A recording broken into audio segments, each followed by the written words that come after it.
Alright, I was looking at this thing and been wondering if these came with these fans or not, because listen, this big thing in the middle here is you can fit the fan there. You can go between here and there. So you can put 1, 2, 3, 4 fans. I wonder if that's just came that way. This thing's actually making noise, but I think I'd probably rather have one big fan than 4 different ones that had to be all tied together. Just kind of gets messy. But anyway, I'm noticing that, and the same thing goes for the top of it. I got the speaker in the way, but we're gonna have to move it in a second anyway. Let's see. So you could put 2 fans, one there and there, one there and there, instead of just one big one. Let's see, what are we drawing right now? About a little under 60. So we're gonna go ahead and shut this down. The reason I haven't been running this one is it pulls as much as that blue server, as far as I remember. So we'll switch it back out and see if it still does, but I'm pretty sure it does.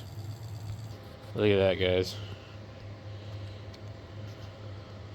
It's a pretty big case, man. It really is. It's huge. It's like bigger than my solar inverter.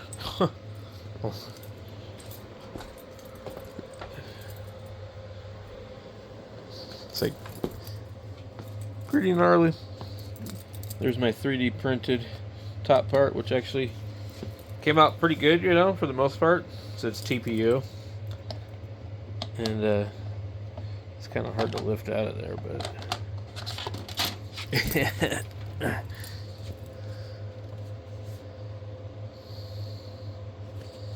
so rather than having that just look like that, I have that there.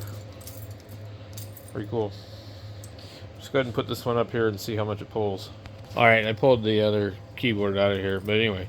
So this is definitely one that's pretty wide open. Like, out of all the ones I have, it has like the most visible view, which is kind of nice. I will go poor buying RAM for this thing because it has 8 slots. And I'm not sure what the most efficient way to run this with what I have is, because I don't have 8 of anything that matches. In fact, I don't even have 2 of anything that matches at this moment.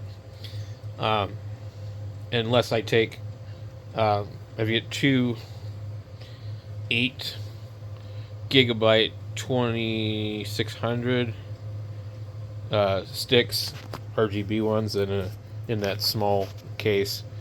But this is probably the 64.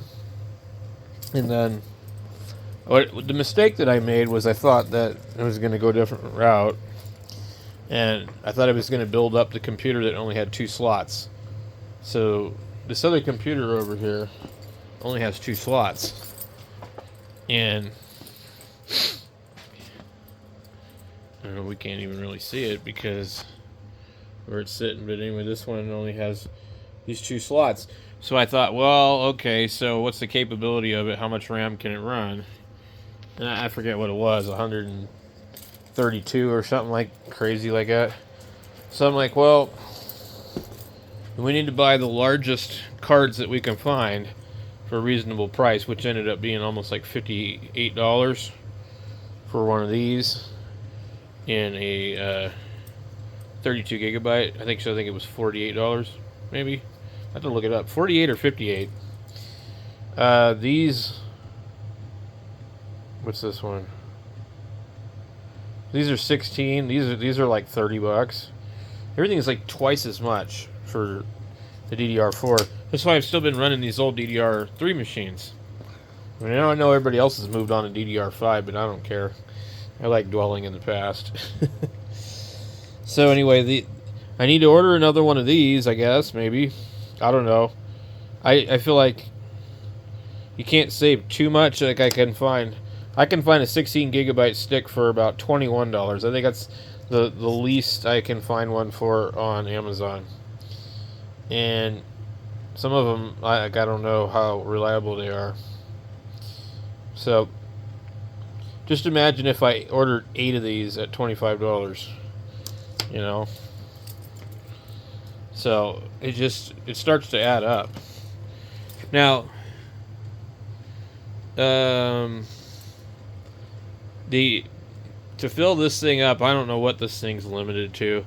The processor I think is a 7800, so I think that's going to determine what it can run.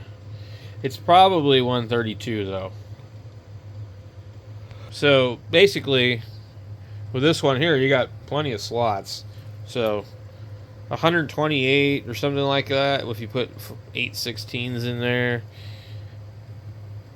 But I think, I don't know, because it's got all this different stuff and everybody talks about dual channel versus this and that, but this is not the same kind of thing. This is a little bit different because of there being so many different slots and things.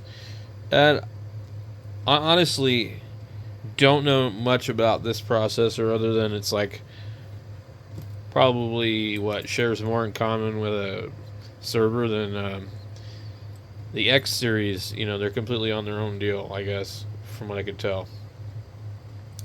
But people would say, well, you're better off to run, like when you have 4 slots, they're telling you better off to run 2 large sticks in 2 of the slots so you can run a dual channel. It's like, well, why the hell do they put 4 slots on there if it's better to only use 2 of them? So I don't know what the case is with this one. If you got 8 slots and you're only supposed to run, would you run 2? Like each group in a pair, like dual channels, something like that? I don't know. Anyway, then we decided what to do with this thing. It's really, like, basically, that card that's in there is probably perfectly fine. It would be like the equivalent of me running 2 16s. Well, what am I going to do? Run 4 16s?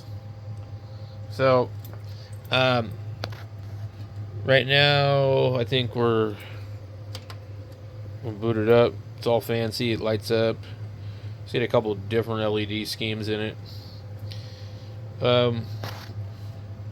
It pulls quite a bit of power though all the time. It's pulling like basically about 100 watts just on boot up. Now I have older computers that were really bad at Intel Core 2 Duo, and I mean, like, it was like pulling almost 200 or something stupid. So I'm not sure though what's up with the display. If maybe I accidentally unplugged the monitor or something.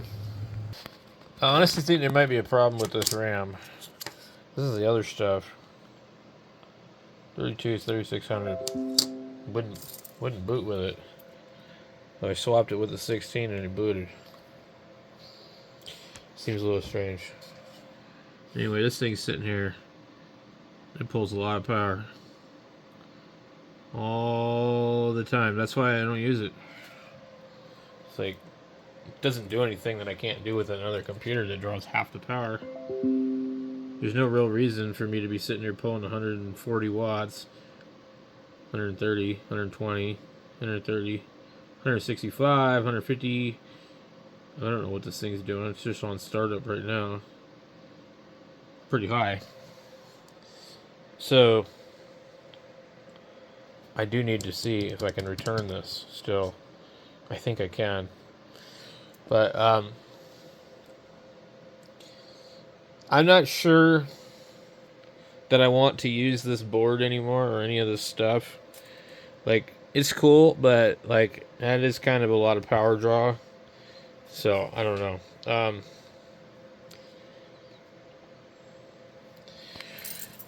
It's an interesting board, but you know,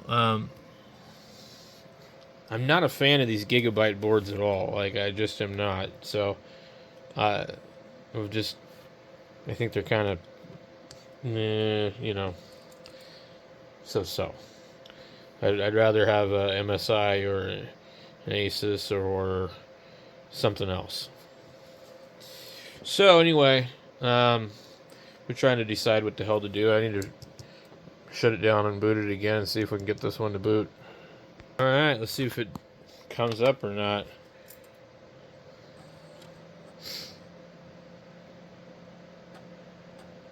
I can hear it doing stupid crap with the drive here.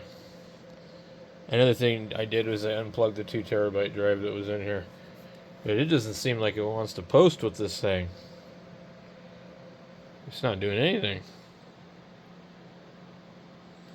And I tried it in all 3 of the slots, but it's in the slot that they say to put it in.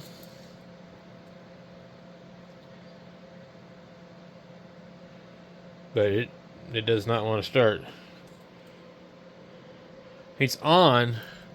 Now, what do we have here? We do have a red light, don't we? Okay, let me see what does that red light say. It just says DRAM. Hold on. Alright. So it won't boot with that. So that's that. I got one other slot I can try, plus the other 4.